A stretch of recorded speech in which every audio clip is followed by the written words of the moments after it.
I want to talk about just like the submerged iceberg that's going on here, because I think this is the lack of understanding that the average person does not have, is like how big this complex is beneath the surface, like how much metadata is and how big the industry is around collecting it. Can you just like illustrate some magnitude of how big the submerged iceberg is here? Yeah, so I mean, data brokers themselves that's a billion-dollar business. And then if you look at sort of targeted advertising, which is, these companies wouldn't call themselves data brokers necessarily, but they are collecting huge amounts of data on people and they're making it available to other parties. That's probably close to $1 trillion industry. And then never mind all of the tech companies, which they don't exactly broker data. I mean, Google doesn't sell your personal information per se, but they sell access to you and they sell access to your data to lots of other parties who want to serve you targeted advertising. So this is a massive, massive social project. And it's the way that a lot of content on the internet is delivered. And it's the reason why so much is free, that there's just the payment for a lot of these apps, for a lot of these services, for a lot of these websites is your data. And that data is probably not that valuable to you. Like if you were to tally up individually how much you're worth to these companies, it's probably not worth a tremendous amount, but in the aggregate of billions of people, all in their roles as consumers, as people who you might advertise to, or you might collect data on, or you might sell data on, then this ends up being a pretty large industry. And so, you have all sorts of logs and information and data floating around about how devices, how people, how internet browsers, how cars are behaving.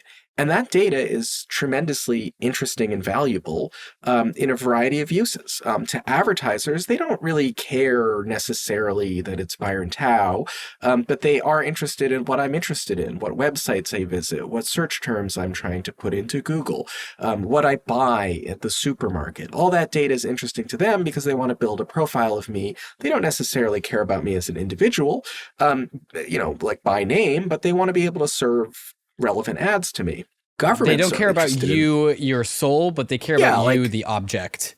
exactly. Like Yeah.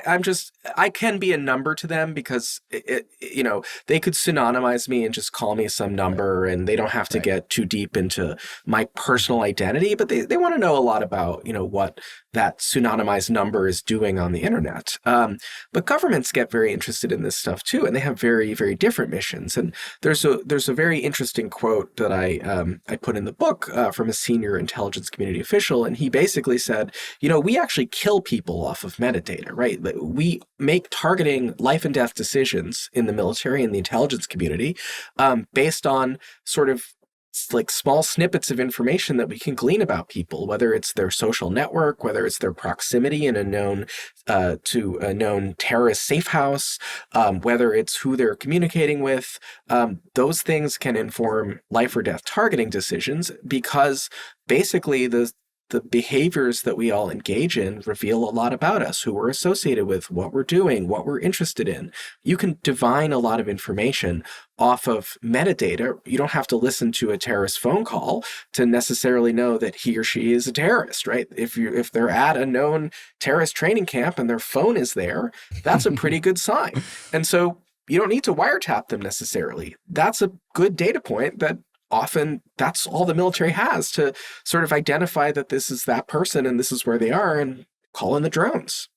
So where we are so far is we're talking about how powerful metadata actually is, and it looks like in this digital world we've moved to, it's tremendously powerful. And there are these data brokers, as you say. So there's this whole industry of data collectors, and I think a lot of people are aware of this from sort of I guess, we are the product, right? We live on the internet, so we are the product. So of course, companies are collecting data about us in order to serve us ads.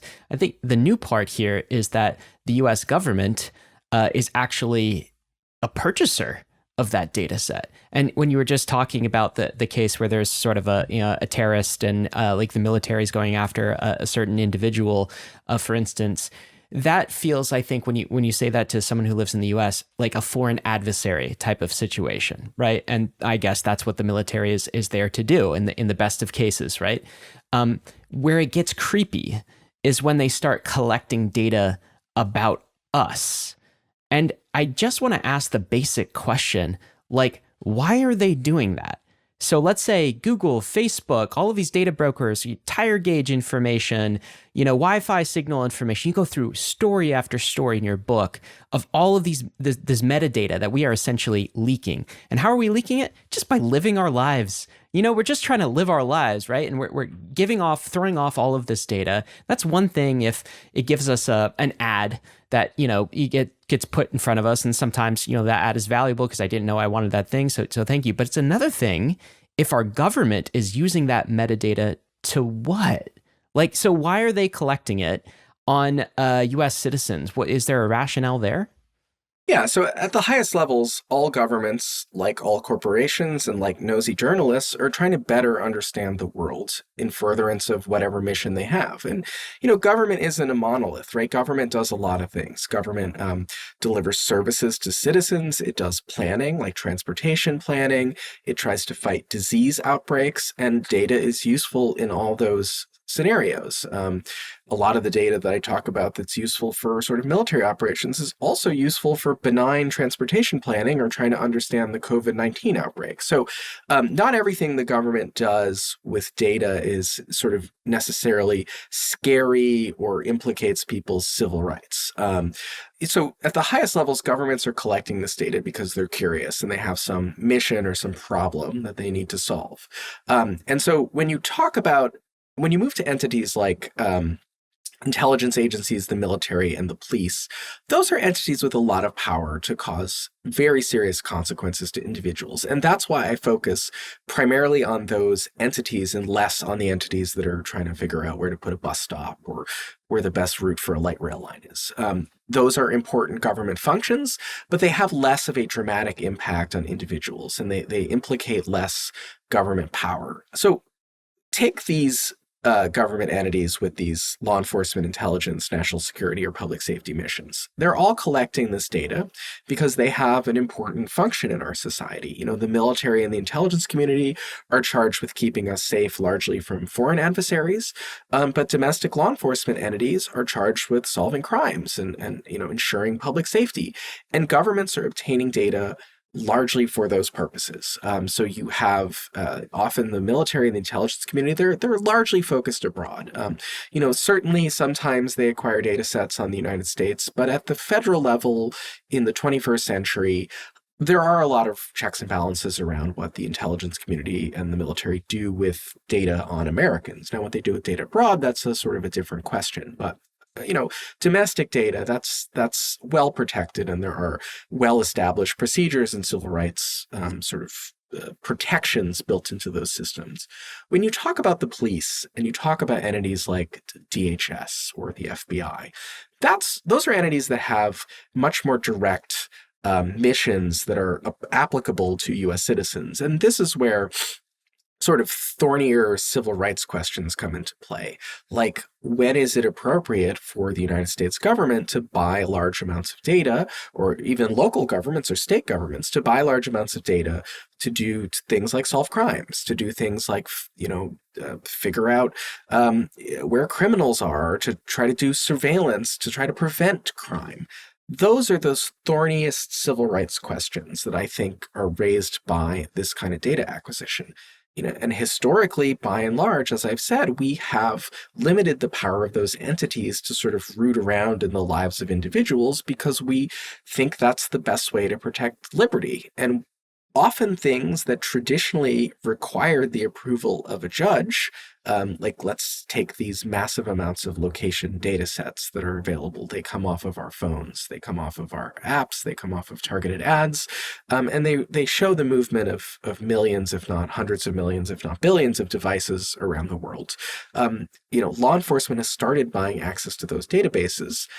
And that data can often show things that one time they needed to fill out a search warrant, go to a judge and say, give me some, historic cell data on this person because I think he or she has committed a crime. And that's where sort of the civil rights and civil liberties problems really start to compound when you're talking about government use of Yeah, this Byron, data. it just seems like, and this is the main message of your book, and I think an important message for everyone to hear, not just Bankless listeners, but I hope the broader society hears this, is the government doesn't actually have to be the ones collecting the data, right? They can be a step removed from this process. All they have to do is buy it from someone who has it. And our Who's selling it? and our surveillance capitalism, like creation, this thing that we've created on the internet and all of the digital information pushing out, means there are companies out there that know just about everything about what we do through metadata, like period. They know where we are right now from our cell location data. They know what our internet search history is. Like they know everything about us. And if the government can just simply, they don't have to collect it themselves, they could just purchase it. Well, that's like the most obvious loophole in history. And I'm like almost surprised that we haven't connected these dots yet as a society. But are you telling, like, I just want to understand the mechanics of how this works. Let's say some data broker, data provider has all of this data. You're telling me the government, FBI, let's say, we'll use kind of like the internal domestic police type servants, DHS or FBI. You're telling me that they can just like use our taxpayer dollars, right, and go purchase that data set on their own citizens, and there's like no nothing that would prevent them or block them from doing it. And in fact, the companies are kind of happy because like they get to sell a product. Is that really how it works? It's just like, hey, company, we want this data. Will you sell it to us? Yeah, sure. Here you go. That's how it works. Yep, that's exactly how it works. There are these data sets on the population, on the movement of cars, on the movement of phones, on people's home address history or their employment, all sorts of sort of biographical details. There are large data sets on people's social media habits and what they say in either open social media networks like X and /Twitter, or semi-open ones like Facebook and Instagram and TikTok.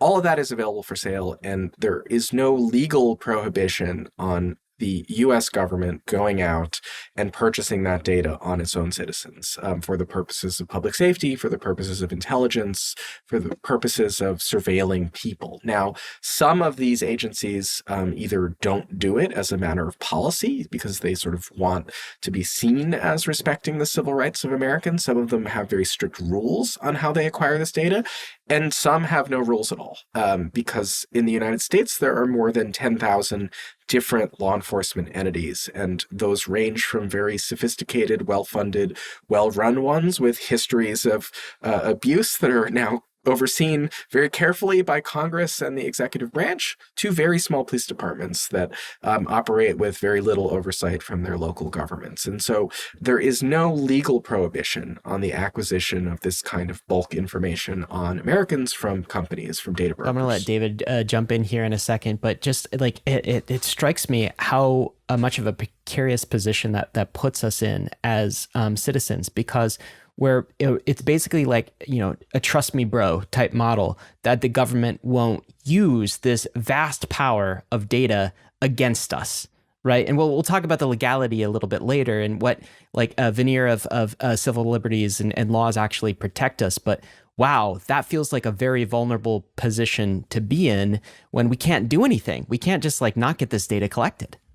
Yeah, and the United States, in its recent history, in the lifespan of people who are alive today, has experienced intelligence and law enforcement agencies going a little bit too far against domestic groups who have been critical of the government. You look at what happened during the civil rights movement or the anti-war movement in Vietnam, and the way that the FBI and the NSA and the CIA saw those groups as potential threats to social order and used the tools of the state, used surveillance tools to monitor those groups and those individuals in ways that today we would consider unlawful and massive violations of civil liberties. So it's not that long ago that we've seen government power be turned in ways against domestic critics that I think today we would be very uncomfortable with. And back then, the amount of data available on people was quite limited. I mean, today you're talking about, an entire digital dossier on almost every citizen that's pretty exhaustive, and it's not available through, it's available through the corporations, the largest sort of companies in the world have kind of assembled this information, and these tiny data brokers and data aggregators are collecting it all from these places and making it available for sale to basically everyone. They largely sprung up to cater to corporations, but the government market is a nice little secondary, market for them, and it's a nice little profit stream. To continue leveling up your crypto game, then you need to get on the Bankless newsletter. It's the world's most popular crypto email and is completely free. Just click below to sign up.